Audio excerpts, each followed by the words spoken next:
사도행전 9장 23절부터 우리 43절까지 보겠습니다.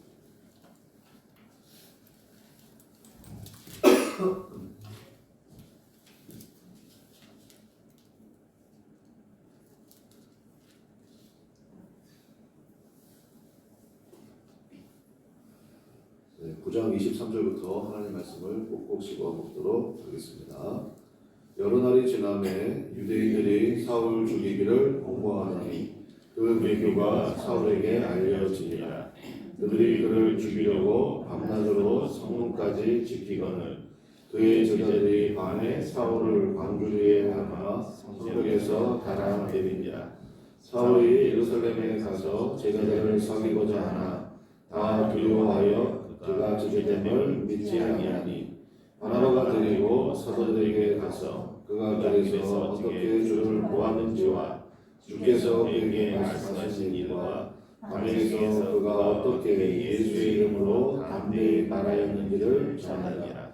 사울이 제자들과 함께 있어 예루살렘에 출입하며 또 주 예수의 이름으로 담대히 말하고 헬라파 유대인들과 함께 말하며 변론하니 그 사람들이 죽이려고 힘쓰거늘 형제들이 알고 가이사라로 데리고 내려가서 가서로 보내니라. 그리하여 온 유대와 갈릴리와 사마리아 교회가 평안하여 든든히 서가고 주를 경외함과 성령의 위로로 진행하여 수가 더 많아지니라.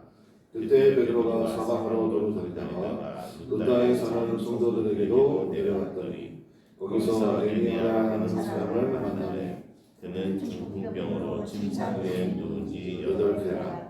베드로가 이르되 에니아야 예수 그리스도께서 너를 낫게 하시니 일어나 내 자리를 정돈하라 한데 곧 일어나니 루다와 사모에 사는 사람들이 다 그를 보고 주께로 돌아오니라. 요바에 다비드라 하는 여제자가 있으니 그 이름을 번역하면 노르바라. 선행과 부재하는 일이 심히 많더니 그때 병들어 죽음에 시체를 씻어 달하게 누이니라. 루다가 요바에서 가까운지라. 제자들이 베드로가 거기 있음을 듣고 두 사람을 보내어 죽지 말고 와라고 간청하여 베드로가 일어나 그들과 함께 가서 이름에 그들이 데리고 다락방에 올라가니 모든 가구가 베드로 곁에 서서 울며 도르가가 그들과 함께 있을 때 지은 속옷과 겉옷을 다 내보이거늘 베드로가 사람을 다 내보내고 무릎을 꿇고 기도하고 돌이켜 시체를 향하여 이르되 다비다야 일어나라 하니 그가 눈을 떠 베드로를 보고 일어나 앉는지라.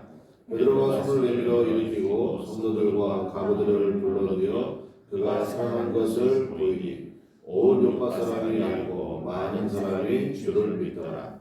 베드로가 요파에 여러 날 있어 시몬이라 하는 무두장이의 집에서 머무니라. 다비다쿰이라는 제목으로 하나님 말씀 증거하도록 하겠습니다. 예수 믿으면 어떤 일이 벌어지느냐? 오늘 말씀을 통하여서 세 명의 스토리가 나오는데요. 저는 이런 역사가 나타난다 그렇게 믿습니다. 그래서 여러분 그 다비다쿰 하면 뭐가 생각나요? 성경에 어떤 사건 생각나십니까? 다비다쿰 하면 비슷한 거 있잖아요. 뭐 있어요? 그죠? 달리다쿰 있죠. 달리다쿰. 달리다가 소녀라는 뜻이에요. 쿰은 일어나라는 뜻입니다. 일어나다. 그래서 소녀가 일어나다. 근데 오늘 40절에 보니까 중간쯤에 다비다야 일어나라. 이게 바로 다비다쿰이에요. 다비다쿰. 그래서 예수님 만나면 어떤 일이 벌어집니까? 일어나게 됩니다. 일어나게 돼요. 병상에 있던 사람이 일어나게 되고 낙심에 빠진 사람이 일어나게 되고 절망에 빠진 사람이 일어나게 되고 그러니까 일어나게 되는 역사가 나타나게 된다라는 것입니다. 그래서 우리 간단히 한번 이 새벽에 살펴보면 좋겠습니다. 자, 먼저 사울 이야기인데요. 사울이 이제 예수님 만났습니다. 우리는 어제 새벽에 살펴봤죠.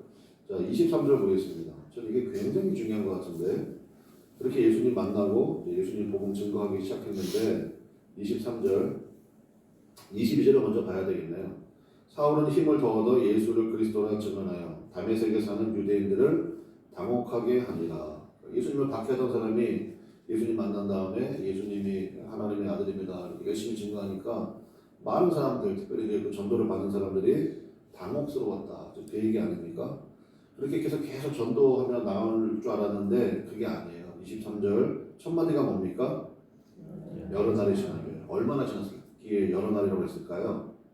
요게 갈라디아서 1장 16절부터 18절에 나오는 사도 바울의 아라비아 광야 3년 시절입니다. 나바테아라는 곳인데 이제 요즘에는 페트라라고 더 유명한 곳이죠. 요르단 쪽에 있는 페트라. 아마 그쪽이었을 거라 많은 학자들이 추정을 하는데 거기에서 3년 정도의 시절을 보냈습니다. 여러분 이게 3년 이게 사실은 뭐 짧다 그러면 짧을 수도 있는데 이게 만만치 않거든요. 그 이제 군대 갔다 온 분들 알잖아요. 2년 2개월, 전 2년 2개월이거든요. 야 그것도 만만치 않아. 요즘 애들은 18개월인데 그것도 바뀌는 사람이야 뭐 맨날 휴가 나오면 또 남았어. 여러분 제발 군인들한테 그런 얘기 하지 마세요. 걔네들 굉장히 상처받아요. 걔네들 나오는 게 얼마나 힘든데요. 그러니까 아유 굉장히 오랜만에 본다 이렇게 얘기해줘야 돼. 근데 옛날에 비하면 짧기가 많이 짧지. 근데 이게 3년 보냈다고 광야에서 3년. 근데 잊혀진 존재처럼 그렇게 그냥 살아간 거예요. 광야에서 이렇게 3년 시절 보냈습니다. 여러분들은 많이 이제 아시는 분들 아실 텐데 광야를 히브리어로 뭐라고 불러요? 미드바르라고 해요. 미드바르. 그 정도는 알아두시면 좋겠어요. 미드바르.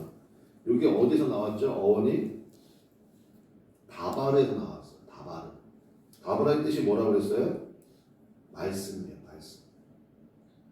태초에 하나님께서 천지를 창조하시니라. 뭐를 창조하셨습니까? 다바르로 창조하십니다. 다바르. 그래서 다바르라고 하죠. 말씀. 이 다바르에서 뭐가 나왔다고요? 미드바르. 디귿, 리읍, 리을. 히브리어는 초성밖에 없어요. 그러니까 모음이 없다고. 근데 그걸 읽을 수 있어요. 그러니까 디귿, 리읍, 리을 그러면 다바르라고 읽고 말씀이라는 뜻이구나. 하나님께서 말씀하시면 사건이 발생하잖아요.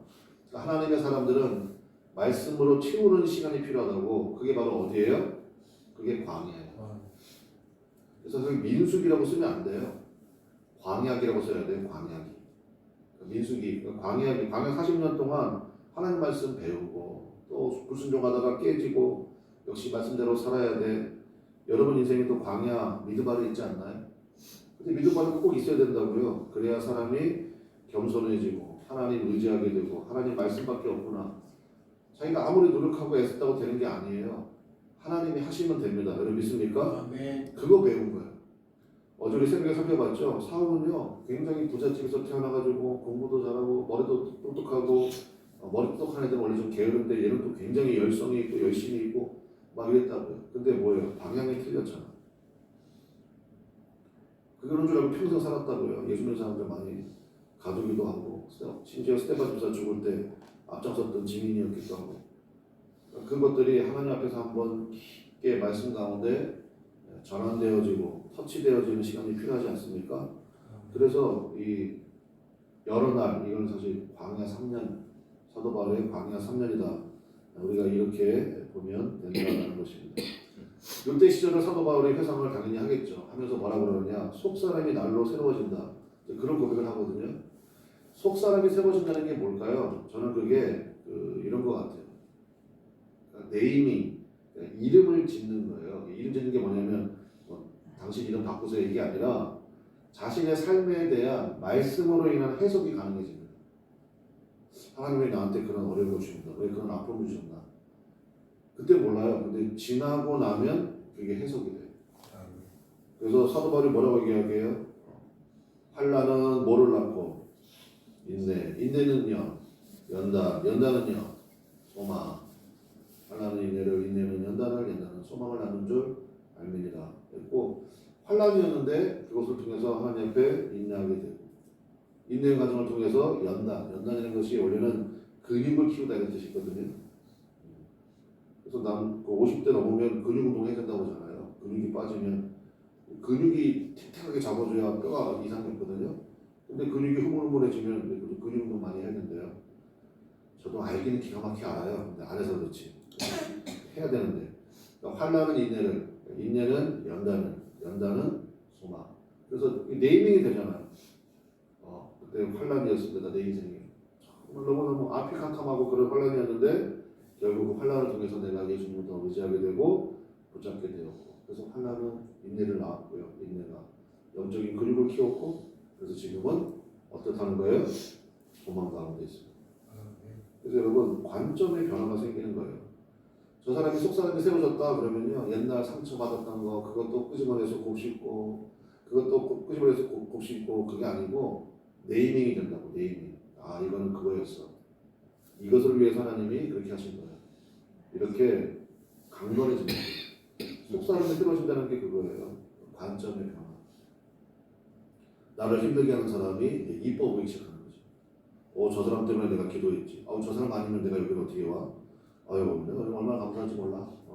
저 사람 때문에 내가 고속도로로 왔어. 뭐 이렇게 막 관점의 변화가 생긴다고요. 그러면 어떤 일이 벌어지느냐? 마귀가 여러분에게 더 이상 할 게 없어요. 그래서 마귀가 내가 바울도 알고 예수도 안다 할 때 그 얘기가 그 얘기예요. 근데 어떤 사람은요, 그것만 건드리면 무너지는 사람이 있어요. 그것만 그 사람 그것만 건드리면 돼. 그러면 안 되죠. 그럼 하나님이 광야로 보내버려요. 미드바로 보내가지고 다바를 말씀 듣게 하신다고. 그래서 여러 날이 지나매가 그 뜻이고, 그래서 이제 그 과정 가운데 25절을 보겠습니다. 25절. 그의 제자들이, 이거 바울의 제자들 얘기합니다. 그의 제자들이 밤에 사울을 광주리에 담아 성벽에서 달아내리니라. 요거요, 나중에 고린도 전서 후서에 사도 바울이 다시 한번 얘기해요. 자기의 약함을 얘기하면서 내가 옛날에 이런 경험도 있다. 사실 이거 사울 입장에서는요, 사울은 굉장히 자존심 센 사람이거든요. 이 사람 입장에서는 내가 죽으면 죽었지 막 이런 스타일이라고요. 근데 광주리에 몸을 숨겨가지고 다른 사람들이 달아내렸다. 이거 굉장히 수치심 있는, 사실은 얘기하고 싶지 않은 그런 기억일 수도 있거든요. 근데 이제는 달라진 거예요. 왜요? 더 중요한 복음 전파의 삶이 있기 때문에. 나 하나 부끄러움 당하는 거 이거 아무것도 아닌 거예요. 남자는 자존심을 산다 뭐 그런 얘기 들어보셨잖아요. 자존심 개나 줘버려. 복음을 전파하는 일에 그런 게 뭐가 중요해. 꼭 기꺼이 이런 경험도 얘기하고요. 남들이 이런 얘기하면 아이고 좀 민망스럽게 저희를 왜 하나, 그게 아니고 자기 입으로 얘기해요. 자기 입으로. 자기 입으로 얘기하고 그러면서 또 내얘기 되는 거예요. 뭐에 벌써 나온 게 뭡니까? 약할 때 곧 강함이라. 근데 또 이름이 나오는 거예요. 약할 때 강함이라. 나는 사라져야 됩니다. 내 자아가 죽어야 됩니다. 그래서 나는 날마다 죽노라. 이렇게까지 계속 인식의 변화가 생기잖아요. 그러니까 그런 믿음의 체험들, 경험들. 그러니까 여러분도 여러분의 믿음 시절이 있을 거 아닙니까? 그걸 통해서 거기에서 다바르를 끄집어내십시오. 그리고 여러분들이 그렇게 여러분들 얘기할 수 있으면 되잖아요. 그런 과정을 통해서 내가 그때만 생각하면 뭐 치가 떨려. 그건 아직 멀은 거예요. 광야 생활 좀 더 해야 되겠네. 거기서 말씀이 나와야 된다니까요.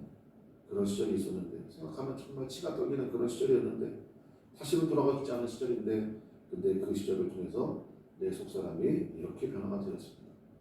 그래서 그거를 딱 한 문장으로 얘기할 수 있는, 약할 때 곧 강함이라 라든지, 환난은 인내, 인내는 연단, 연단은 소망, 이렇게 딱 하나. 자, 그뿐만이 아닙니다. 그래서 이제 복음을 증거하는데 26절 보세요. 사울이 예루살렘에 가서 아라바 광야 3년 시절 끝났어요. 끝난 다음에 예루살렘에 가서 제자들을 사귀고자 하나 다 두려워하여 그가 제대됨을 믿지 아니하니. 27절 누굽니까? 바나바. 바나바의 뜻이 뭐예요? 격려자, 위로자 이런 뜻이에요. 위로해주는 사람. 여러분 우리 그나무 아래 교회에 바나바가 많아지시기를 주님의 이름으로 축원합니다. 이런 사람 많아요. 위로해주는 사람, 격려해주는 사람. 위로해주고 격려해주는 사람은 뭐 하는 사람이냐면 말을 잘 들어주는 사람이에요. 말 많이 하는 사람들. 저 같은 사람은 절대 바나바 안 돼. 말을 많이 하잖아요. 설교하는 사람이니까. 여러분 개인적으로 만나면 좀 매일 거의 말 안 합니다. 들은 거 많이 하는데, 그래서 바나바가 많아요. 충분히 들어주고요. 한두 마디 합니다. 한두 마디. 바나바가 많아요. 그 바나바가 이제 연결해줬다. 그 얘기죠. 여러분들 개인적으로 묵상해 보시고요. 자, 30절도 보겠습니다. 30절. 형제들이 알고 가이사랴로 데리고 내려가서 다소로 보내니라. 요 사건 이후에 또 이 바울이요 이제 13장에 또 등장하는데 그 기간이 10년이에요. 지금 9장에 나왔죠. 그리고 13장에 다시 한번 나오는 그 기간이 성경으로는 장수철에 3장밖에 안 되지만 기간으로 따지면요 10년 동안이라고. 10년. 요 10년 동안 다소에 내려가서 그냥 열심히 사역했습니다. 그 기간에 그 고린도후서 11장에 나오는 그런 일들이 있었다. 거기 뭐 메맞은 이야기, 그 다음에 뭐 그런 거 있잖아요. 각종 고난받은 이야기, 그 다음에 뭐 내가 상층천에 올라갔던 그런 이것도 다 이때예요.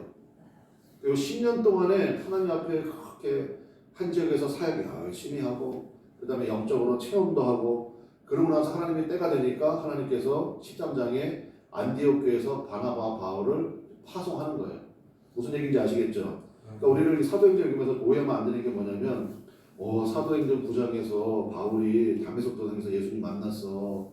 그리고 나서 바로 무슨 선교사로 나가가지고 1차, 2차, 3차 전도여행 다녔어. 절대 그게 아니라고요. 엄밀하게 따지면 13년에서 어떤 학자는 15년까지도 얘기하거든요. 13년에서 15년 기간 동안에 시간의 테스팅이 있었어요. 광야 10절 3년. 그 다음에 다소에서 10년 정도 가까이 그냥 묵묵히 한 지역에서 목회하는 경험. 그래서 제가 예전에 갑자기 생각나는데 그 어떤 남자 청년, 여자 청년이 저를 찾아왔어. 그리고 뭐냐 그랬더니 결혼한대. 근데 내가 알거든. 얘네들 만난 지 지금 한 달밖에 안 됐어요. 그런데 결혼한대. 결혼한다고 목사님한테 주례해달라고 온 거야. 날짜 받으러 온 거야. 그리고 내가 그 얘기 해줬죠. 일단 둘이 그렇게 만난 거 축하하는데 너네 나이도 먹을 만큼 먹은 사람들이 너무 서두르는 거 아니냐. 반드시 최소한 봄, 여름, 가을, 겨울을 지나라. 봄, 여름 어차피 너희들 나이도 많은데 목사님 나이 많으니까 빨리 결혼해야죠. 안 돼. 어차피 늦은 거 1년 더 늦는다고 큰일 안 생겨. 그러니까 봄, 여름, 가을, 겨울 1년 최소한 1년 이상은 만나봐. 왜냐? 시간의 테스팅이 필요하거든요. 3개월은 속일 수 있습니다. 3개월. 그러니까 결혼한 지 3개월 만에 결혼했다 그러면요.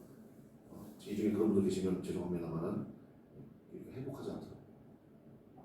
3개월은 속일 수 있어요. 근데 3개월 이상 속이는 거는 그건 진짜 독종이에요. 그런 사람들 좋아. 근데 3개월 이상은 속이기가 어려워요. 다 드러나게 돼 있습니다. 들통나게 돼 있고. 지금 만나 뭐라는 줄 알아요? 그 사람들 결혼 못했어요. 결국은. 못했는데 그때 결혼해서 큰일 날 뻔했다. 남자도 그런 얘기하고 여자도 그런 얘기해요. 둘이나 만나는데 저는 가끔 개별적으로 만나기도 하고 통화도 하거든요. 그런 거예요. 사역도 마찬가지죠. 사역도. 그러니까 시간의 테스팅이 반드시 필요하다. 이거 우리가 하나 기억하고 가면 좋겠습니다. 네. 그 다음에 34절이에요. 우리 애니아를 고쳐주시는 그런 장면인데 이제 베드로 사역에도 나옵니다. 자, 33절 보겠습니다. 거기서 애니아라는 사람 만남에 그는 중풍병으로 침상에 누운지 몇 년입니까? 8년 됐어요. 8년. 이게 보통 일이 아니죠. 34절 베드로가 이르되 애니아야 예수 그리스도께서 너를 낫게 하시니 그 다음 뭐라고 나옵니까? 일어나. 이것도 쿵이에요. 예수님 만나면 어떤 일이 벌어진다고요? 일어나게 됩니다. 일어나면 뭐 해야 되느냐? 네 자리를 뭐 해야 돼요? 정돈입니다. 정돈. 그러니까 예수님 만난 특징 중에 하나가 뭐냐? 삶이 정돈돼요. 그냥 막 중구난방이고 그냥 도대체 저 사람 뭘 하는지 모르겠고 집에 가보면 그냥 막 정돈이 하나도 안 돼 있고 그러면 안 된다고. 정돈이 돼야 돼. 새벽 5시 반 그러면 새벽 기도 가려고 준비하는 사람 정돈된 거예요. 새벽에 나오는 사람도 중요하다고. 여러분들 거의 루틴이 있을 거예요. 새벽에 나오는 분들은. 그래서 새벽 기도가 그래서 중요한 거예요. 하루를 딱 정돈을 시켜주잖아요. 새벽 기도 끝나고 나서 그다음에 이런 거 하시면 딱딱 있잖아요. 저는 얘기했잖아요. 그게 질서예요. 질서. 그러니까 무질서한 사람은 뭐예요? 했다가 안 했다가 안 했다가 했다가. 하나님도 그 사람에게 뭘 맡기기가 어려워요. 그거 했다 안 했다 그러면 못할 거야. 근데 그냥 잘하라는 얘기가 아니에요. 그냥 루틴이야 루틴. 딱 정해가지고. 우리 오늘 건이 위해서 기도했지만 야구 선수들 제가 어제 영상도 봤는데 야 진짜 목회가 쉽다 이런 생각이 느낄 정도였어요. 제가 보면서 그냥 막 훈련을 받는 장면이 나오더라고. 야, 그거 어떡하지 이거를. 참 대단하다 싶거든요. 그래서 기도 많이 해주세요. 그래서 여러분 예수 믿으면 어떤 일이 벌어지느냐? 정돈이 됩니다. 관계도 정돈이 딱 되고요. 그 다음에 재정적인 것도 정돈이 딱 되고요. 그 다음에 삶의 모습도 정돈이 되고요. 그냥 너무너무 질서가 딱 잡혀있다고. 그래서 여러분 그 나오잖아요. 하나님은 질서의 하나님이고 무슨 하나님이 아니라고요? 무질서의 하나님이 아니래요. 하나님은 질서의 하나님. 그 질서라는 어원이 평강과 영광이 있습니다. 네, 그것까지는 또 너무 길어지니까. 그래서 애니야 하나님께서 베드로 통해서 일으켜 주셨고 삶이 정돈되었습니다. 그것도 그 사건을 통해서 35절에 보니까 루다와 사논에 사는 사람들이 다 그를 보고 누구한테 돌아옵니까? 주님께 돌아오는 역사들이 나타났습니다. 자, 그 다음에 그 36절 요바에 다비다라 하는 여제자가 있으니 그 이름을 번역하면 도르가라. 선행과 구제하는 일이 심히 많더니 자, 다비다, 도르가 똑같은 이름인데 다비다는 히브리어식 이름이고요. 도르가는 헬라식 이름이에요. 뜻은 한 가지 뜻인데 뭐냐면 선한 눈을 가진 영양이라는 뜻이래요. 선한 눈을 가진 영양. 그러니까 뭐 눈이 예뻤나 봐요. 그래서 다비다, 도르가 이제 두 사람이 아니면 한 사람이다. 그렇게 하시면 되는데 그 선행과 구제하는 일이 심히 많았대요. 그런데 37절 첫 마디가 뭡니까? 그때 병들어 죽음에. 제가 말씀드렸죠. 인생은 투트랙이다. 아니 보세요. 선행과 구제하는 일이 심히 많더니 그래서 하나님의 엄청난 복을 받았다. 이렇게 이어져야 자연스럽지 않아요? 선행과 구제하는 일이 심히 많았는데 병들어 죽었어요. 이상하잖아. 인생은 투트랙이라고. 하나님이 우리의 삶 가운데 이 두 가지를 병행케 하셔서 그래서 하나님은 철저히 의지하고 살게 하시는 거예요. 그래서 병들어 죽었어. 죽었는데 보십시오. 요바가 그 애니야 일켜진 루다에서 가까워요. 가까워가지고 베드로가 거기 있다는 걸 듣고 베드로를 얼른 청합니다. 청와서 내려오셔서 이제 이 사람 살려달라는 거지. 자 39절 봅시다. 베드로가 일어나 그들과 함께 가서 이르매 그들이 데리고 다락방에 올라가니 모든 누굽니까? 과부. 그러니까 과부가 하면 극빈자 이런 뜻이에요. 과부가 베드로 곁에 서서 울며 도르가가 그들과 함께 있을 때 지은 속옷과 겉옷을 다 내보이거늘. 이게 굉장히 중요하다 생각합니다. 뭐냐면 보세요. 아니 이 사람 예수 믿는 사람이라고 되어 있잖아. 여제자라고 되어 있잖아. 36절에 예수 믿고 잘 믿었어. 그 다음에 정말 선행과 구제하는 특별히 정말 어려운 처지에 있는 사람들. 여러분 그 당시에 옷이라는 것은요 이거 굉장히 비싼 거예요. 그러니까 뭐 옷을 2개씩 가지고 있고 이거는 상상하기도 어려운 거예요. 근데 속옷과 겉옷을 다 지어서 입혀주고 이랬던 사람 아니에요? 그러니까 모든 그 신세진 사람들이 너무너무 참 그의 떠남이 아쉽고 막 이랬잖아요. 그러니까 베드로가 그걸 다 이제 들은 거죠. 듣고 나서 그리고 기도한 겁니다. 40절 베드로가 사람을 다 내보내고 무릎을 꿇고 기도하고 돌이켜 시체를 향하여 이르되 다비다야 일어나라. 이게 뭐라고요? 다비다 쿰. 다비다 쿰. 여러분 기도할 때 그렇게 기도하세요. 여러분 중복이라는 사람이 있으면 예를 들어가지고 내가 아마 중복이라는 사람이 김영란이야. 그러면 김영란 쿰 이렇게 김영란 쿰 하나님 그를 일으켜 주십시오. 이런 뜻이다. 그렇게 기도하셔도 좋을 것 같아. 그리고 일으켜 줬다고요. 다시 살아났어. 41절 베드로가 손을 내밀어 일으키고 성도들과 가부들을 불러들여 그가 살아난 것을 보이니 이렇게 됐습니다. 그럼 한번 살펴봅시다 여러분. 이게 얼마나 소문이 많이 부족했어요. 그렇잖아요. 그렇지 않겠어요 여러분? 죽었는데 살아났잖아. 소문이 얼마나 많이 부족했어. 그러면 어떤 일이 벌어졌을까요? 베드로 선생님 우리 집에도 와주세요. 우리 어머니 돌아가셨어요. 우리 아들 죽었어요. 얼마나 많았겠어요. 그 당시 평균 연령이 45세라는데 그러니까 얼마나 많았겠냐고. 그런데 베드로가 그래요 제가 갈게요. 다 살려요 안 살려요? 안 살린다고. 그러면 우리가 깨달아야 되죠. 이 사람 왜 살렸죠? 할 일이 많아. 아멘. 그런 마음이 있는 거예요. 이 연약한 사람들, 과부들.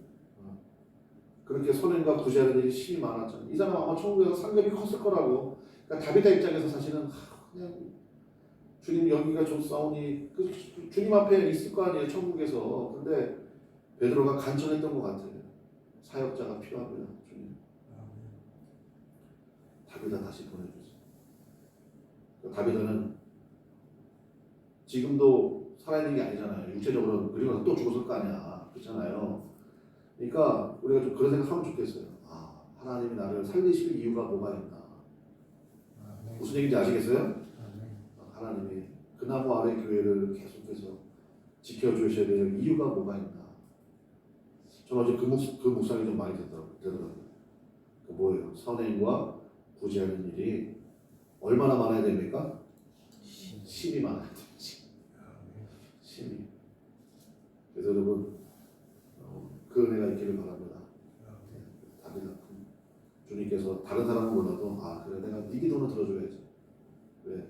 자기를 위해서 기도하는 게 아니라 항상 남을 위해서 선행과 구제하는 일이 많고 그 나무 아래 교회 다른 교회는 다 없어져도 그 교회는 없어지면 안 되지. 그 교회에 새벽 기도는 없어지면 안 되지.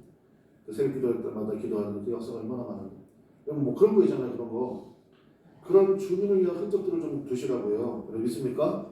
그래서 그럼 하나님이 다비다 쿵 하신다고요. 다비다 쿵. 그 다음부터는 아마 베드로한테 뭐 우리 어머니 돌아가셨는데요. 뭐 우리 아들 죽었는데요. 다비다 일으켜주고 저를 일으켜주세요. 그러면 베드로가 있겠죠. 그냥 가시는 게 좋아요. 뭐 이렇게 했던 건 아무튼 그 다음부터 뭐 딱 살렸다는 얘기는 없어요. 두 가지가 굉장히 중요한 것 같아요.